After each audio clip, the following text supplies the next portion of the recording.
Winger told detectives he came running down the hallway and fired into the top of Harrington's head. He said that Harrington then fell backwards off Donna. Oi, eu sou o Chamal e sejam todos bem-vindos ao meu canal. Se você é uma pessoa que é nova por aqui e gosta de casos criminais, eu te convido a se inscrever aqui no meu canal, clicando no botão vermelho que está aí abaixo, escrito inscreva-se. E peço que você ative o sino das notificações, porque assim toda vez que eu enviar um vídeo novo, o YouTube vai lá e te notifica. Se ele não enviar a notificação, me siga nas minhas redes sociais, que são essas aqui que aparecem na tela, porque lá eu sempre aviso quando tem vídeos novos. Então mesmo que o YouTube não notifique, eu aviso lá e você pode vir aqui sempre consumir um conteúdo de qualidade. As luzes do cenário hoje estão apagadas porque tá muito quente aqui, então com as luzes acesas fica mais quente ainda, então por isso eu resolvi deixar apagadas. Se você quiser apoiar o canal, todos os detalhes vão estar aí na descrição do vídeo e no comentário fixado. Então, dados esses recados, vamos pro caso.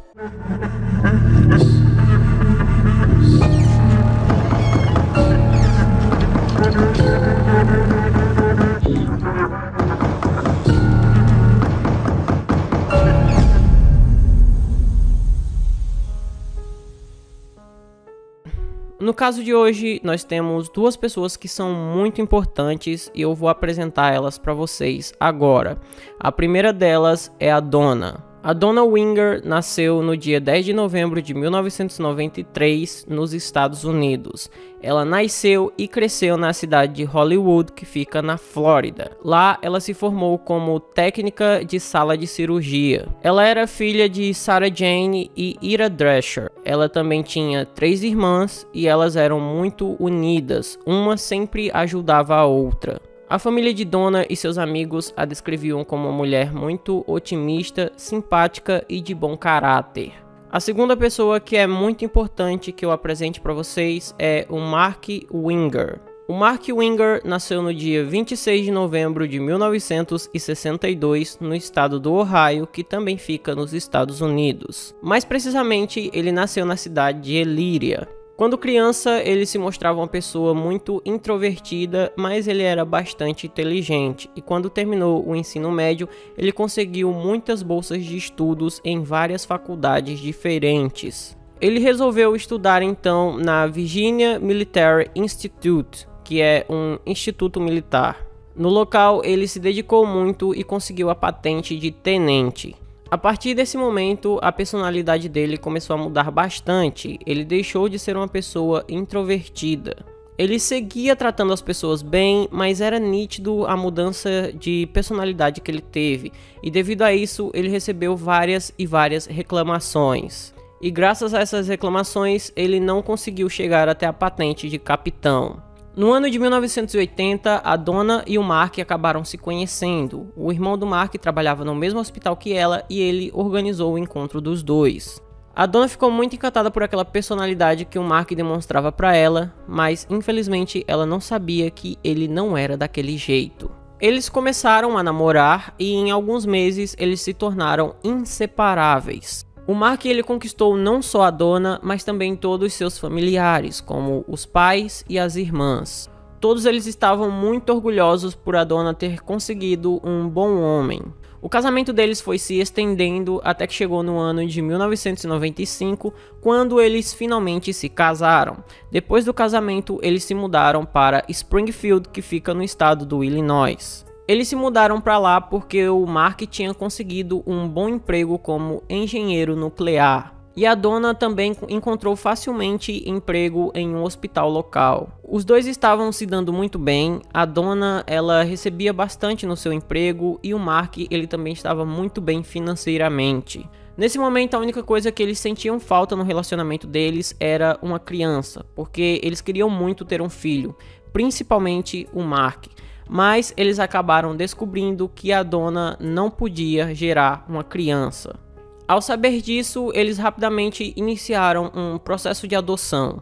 Em julho de 1995, após longos processos e muita papelada, eles finalmente conseguiram adotar uma criança chamada Bailey. Nesse momento, eles estavam vivendo um sonho, era muita felicidade que cercava todos eles, mas infelizmente a dona não sabia que essa felicidade não iria durar por muito tempo.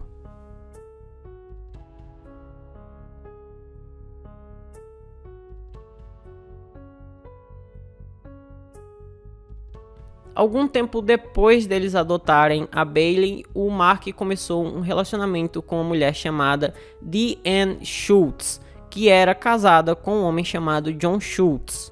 A Deanne, ela era uma companheira de trabalho da dona e sem que a dona conseguisse nem desconfiar do que estava acontecendo, ela acabou se tornando uma amiga muito íntima. Então ela sabia da relação da dona, sabia de todos os problemas que ela tinha, ela sabia de tudo. O casamento da dona e do Mark, ele passou por alguns problemas e durante todo esse período a Deanne foi uma espécie de mediadora. Ela ia na casa da dona para supostamente ajudar a resolver os problemas, mas na verdade ela estava tendo uma relação com o Mark.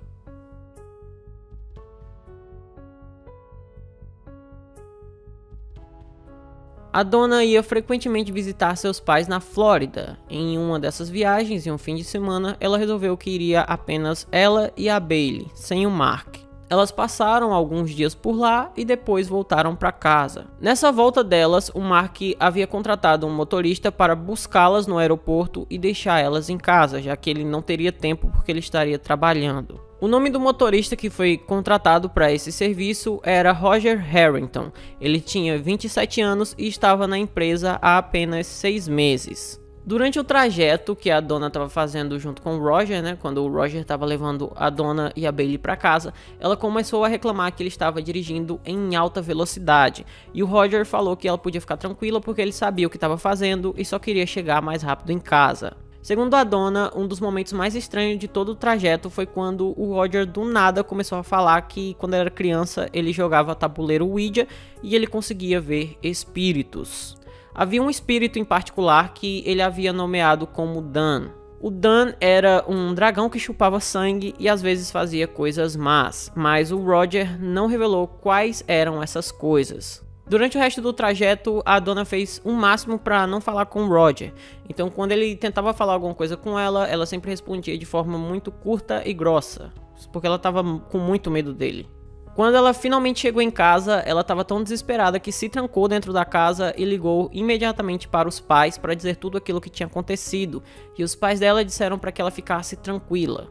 Depois de algumas horas, o Mark chegou em casa do trabalho e a dona foi rapidamente dizer a ele tudo aquilo que tinha acontecido e ele pediu para que ela se acalmasse.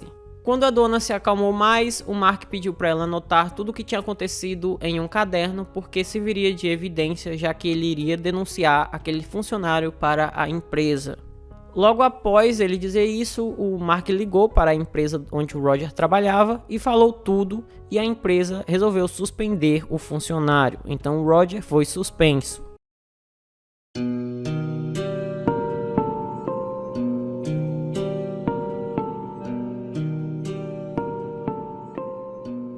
Em 29 de agosto de 1995, o Mark estava fazendo alguns exercícios no porão de sua casa quando ele começou a ouvir alguns ruídos estranhos.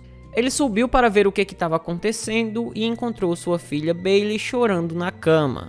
Como ele achou aquela situação estranha, ele resolveu pegar uma arma porque se tivesse acontecendo alguma coisa, ele reagiria. Segundo o Mark, ele foi até a cozinha e lá ele viu um homem bater com um martelo em Donna. Então ele resolveu disparar 2 vezes contra o homem, atingindo o homem 2 vezes na cabeça. Após isso, ele ligou para a emergência. A polícia rapidamente chegou ao local e encontraram a cena do crime. Lá eles puderam ver o corpo da dona no chão ao lado do homem que estava agredindo ela. Os dois estavam no piso. Eles rapidamente isolaram toda a área e começaram a coletar provas e evidências. O chefe de polícia tirou as calças do suspeito e encontrou sua carteira, onde tinha um documento que provava que aquele homem era Roger Harrington, aquele mesmo motorista estranho que a dona tinha medo.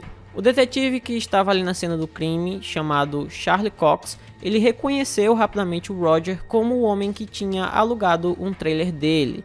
Então ele começou a fazer algumas perguntas para o Mark. O Mark disse que foi até a sala de jantar e viu o homem agredindo a dona. Então, para tentar salvar a esposa, ele atirou a primeira vez na cabeça do homem e ele caiu no chão. E após ele tentar se levantar, o Mark atirou novamente. Quando o investigador disse para o Mark quem era aquela pessoa, o Mark respondeu que aquele homem estava perseguindo sua esposa já fazia algum tempo. Como uma prova, ele mostrou o caderno onde a dona tinha anotado aquela situação que aconteceu com o Roger. O Charlie, ele sabia do histórico turbulento e de várias acusações contra o Roger, então devido a isso ele não demorou muito para deduzir que realmente o Roger tinha sido o autor daquele crime.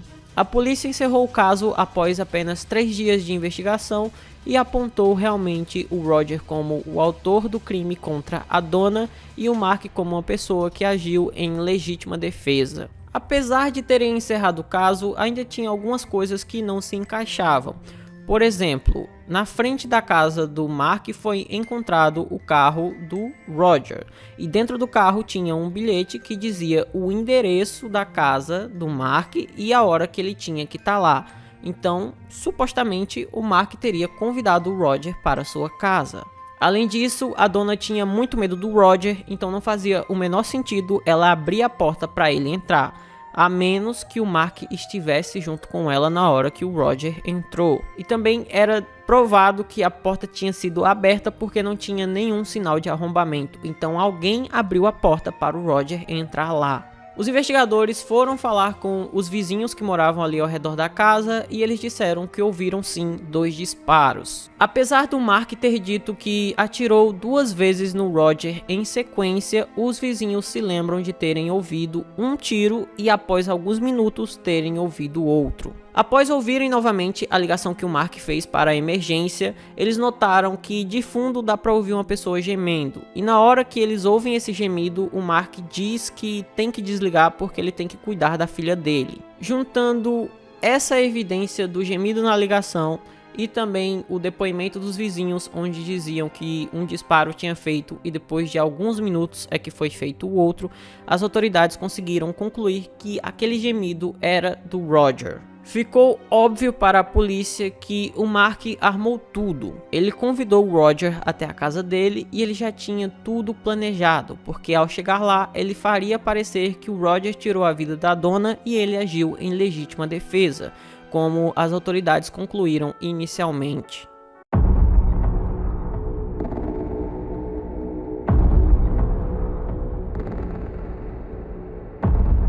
No ano de 2001, o Mark Winger foi preso, e para ser solto ele tinha que pagar uma fiança de 10 milhões de dólares para poder responder o processo em liberdade. O Mark então contatou um amigo dele chamado Jeffrey Gellman. Esse Jeffrey era um homem muito bem sucedido e ele tinha bastante dinheiro. Com isso, o Mark queria que o Jeffrey pagasse sua fiança, mas o Jeffrey se recusou. Durante o julgamento, o dono da empresa de transporte onde o Roger trabalhava testemunhou dizendo que quando o Mark ligou para reclamar dele, ele pediu para falar diretamente com o Roger. Então ele foi e consultou o Roger se podia dar o número e o nome dele para o Mark. E o Roger concordou. Então o Mark tinha o nome e o número do Roger. Então dava muito bem para ele chamar o Roger até a casa dele e armar tudo. Os promotores então concluíram que após o Mark conseguir o número do Roger, ele ligou para um homem e disse para que eles se encontrassem na residência dele. Então o Mark chamou o Roger até a casa dele com a desculpa de conversar sobre o que tinha acontecido com a dona e a Bailey. O júri deliberou durante aproximadamente 13 horas e após isso o Mark foi condenado por duplo homicídio. Durante a sentença, obviamente que o Mark ele começou a reclamar, dizendo que não era ele, que era o Roger, que ele não era culpado, mas ninguém deu ouvido para isso. E ele foi condenado à prisão perpétua sem direito à liberdade condicional. Atualmente ele cumpre a pena no Pontiac Correctional Center, que fica em Pontiac, Illinois. Pouco tempo depois de chegar nessa prisão, no ano de 2002, o Mark ele conheceu um homem lá dentro que também tinha sido preso por agredir uma mulher até tirar a vida dela, e os dois ficaram muito próximos. Então o Mark ele pediu a ajuda desse homem para elaborar um grande plano, onde ele queria tirar a vida de sua possível incriminadora, a Diane, que ele queria tirar a vida dela, porque se a Diane revelasse tudo o que sabia, poderia piorar mais ainda o caso dele, e também queria tirar a vida do Jeffrey, que se recusou a pagar sua fiança.